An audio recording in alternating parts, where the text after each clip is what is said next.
Hey guys, Bailey here. Today I'm going to take you through my recent build of a solid Sapele Mahogany table. Thank you all for watching, and if you like what you see, please give me a subscribe. I start this project off the same way I always do, with a good old-fashioned pencil and paper drawing. This is a good way to get a general idea for the project, but as you can see, I for sure lack the skills for a perfect proportional draft. I want to build a dining table with large round corners and tombstone style legs. Next in SketchUp, I played around with some ideas for different thicknesses and wood types for the legs. After all of this, I think that I'm going to keep it consistent between the top and the legs in both the wood species and the thickness. Next, I ran to the local wood store to grab some sapele. If you live in or are ever in the Calgary area, I definitely recommend checking out Wood Cache. They have a ton of really cool exotic and domestic lumber. On the way back, I was grabbing some first glimpses of the figure in that sapele. I jointed and planed all the lumber to the same thickness over at a friend's place that has a wider capacity jointer than I have. So after getting the wood unloaded, I'm ready to get to the fun stuff. Alright, team's here, time to get to work. I first laid the sapele out to arrange it for my glue up. Widthwise, I tried to get 4 pieces in sets and then 1 centerpiece. On this day, I was having some issues with my table saw, so I popped out the track saw to rip all of these pieces to width.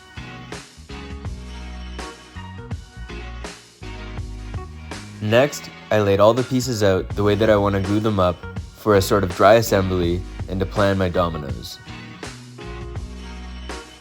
I planned to do 3 dominoes on each glue seam, but I had to keep in mind the large corner radiuses that I wanted on the top.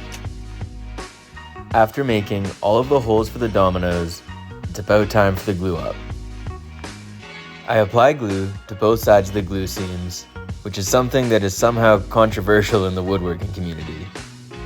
I don't know, my approach is always safe over sorry, but that's just me.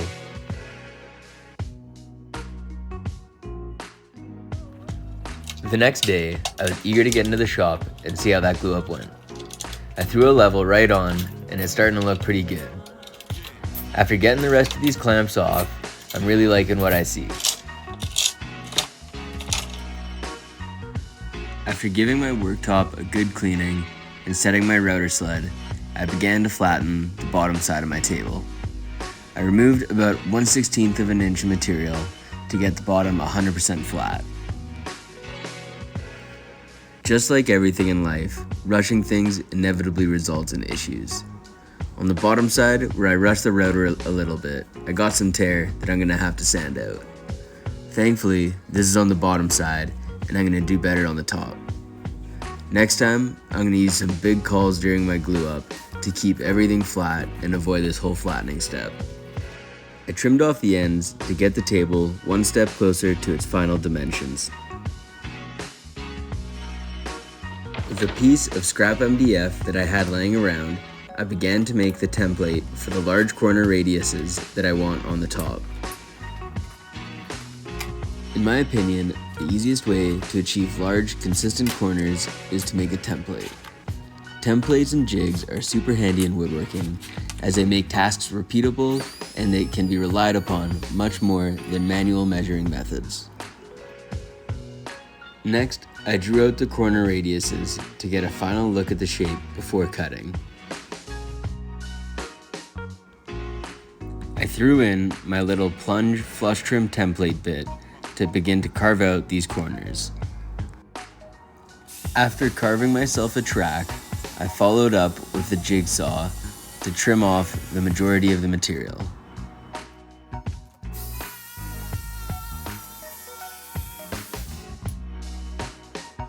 To remove the rest of the material, I followed up with a larger flush trim router bit that will ride along the templated area that I routed for a nice consistent cut. Taking a step back, I'm really liking the shape and I'm excited to get started on the edge profile. Next, I switched over to a 5/8 inch roundover router bit. This is going to make both the top and the bottom side of my edge profile. I started with a shallow cut and slowly lowered the router within a few passes. I did the bottom side first to give myself a little practice before the top edge and to get a good idea for how the bit feels. After getting this flipped over, I began routering the top of the edge profile. Round over bit, and I have some small tear outs just in this one area. The rest is looking pretty good, so I'm gonna hit that with some CA glue, and hopefully this last pass will clean it up so that those are at a maximum, just some small little CA glue repairs. Let's see. I slowly and carefully do the last pass on the top of the edge profile to try to avoid the tear out at all costs. Alright, did that last pass,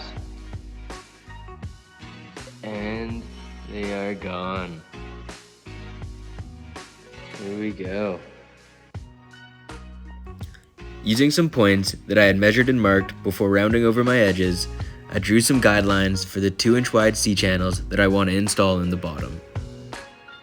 I planned for the C-channels to fit with a little bit of wiggle room to allow for the seasonal wood movement and to help avoid any cracking. I began to router in the pockets for the C-channels to fit into. This was going smoothly until you can see the plunger slowly start to drop. I finished routering the pockets, but now we have a whole new issue to deal with. A wise man once said that you either win or you learn. So today we definitely didn't win, but we're gonna learn how to do some patchwork. Following a method I saw Cam at Blacktail Studios do, I made a template to router in a small rectangle for my patch. Using the handy little flush trim router bit and following my template, I routered in the rectangle for my patch. I cleaned that up with a chisel to get those perfect 90-degree corners.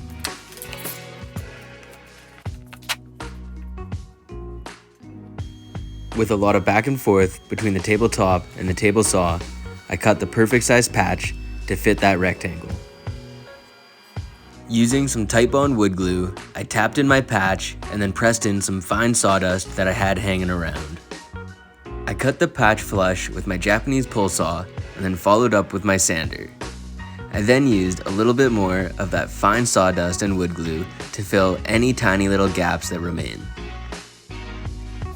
After this, I filled any remaining bug holes and sanded the top all the way up to 220 grit. In preparation for applying the hard wax oil, I cleaned off the surface with compressed air and a clean rag. Applying oil is usually the most satisfying part of a project, both to do and to watch.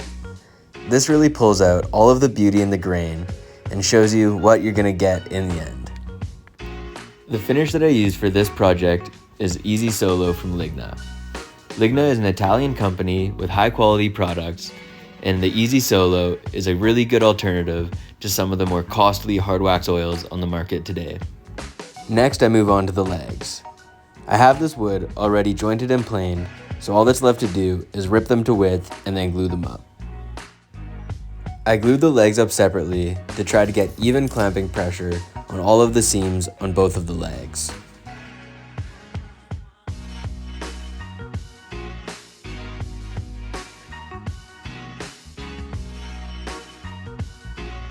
I tightened these cauls up real good to avoid any flattening like I had to do on the tabletop.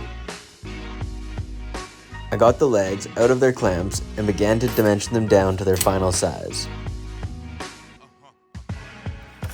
I did one last cut on the table saw to ensure that the top and bottom of the leg ran perfectly parallel to each other. Using the same template and methodology that I used to cut the corner radiuses in the top, I cut the tombstone shapes onto the legs. I wish I had a better way of saying this, but I forgot to set my camera up and missed a shot. Essentially, I used another template to router a slit into the legs that will interlock with rails that will hold the legs together and help avoid with table racking. This left large round corners in the bottom of the joints. To flatten that, I had to follow up with the same bit, now from the top of the leg, to flatten the bottom of the connection. I then cut the other side of the connection in the rails. While doing this, I was going back and forth to the legs to ensure a nice, snug fit.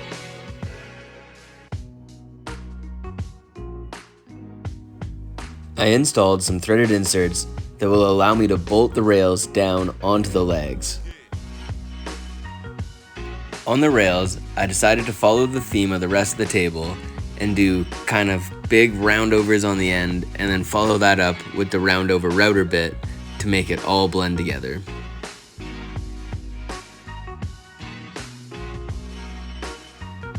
Last item to the router table is the legs.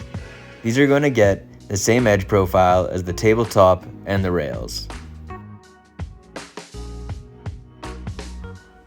I'll spare you guys having to sit through that sanding process all over again, but I sanded the legs and the rails both to 220 grit and then applied the Ligna Easy Solo Oil for one last satisfying application for this project. For those of you who have bared to make it through this video, thank you all so much for watching. If you like what you see and want to see some more, give me a like and a follow. I know that Pete here would really like that.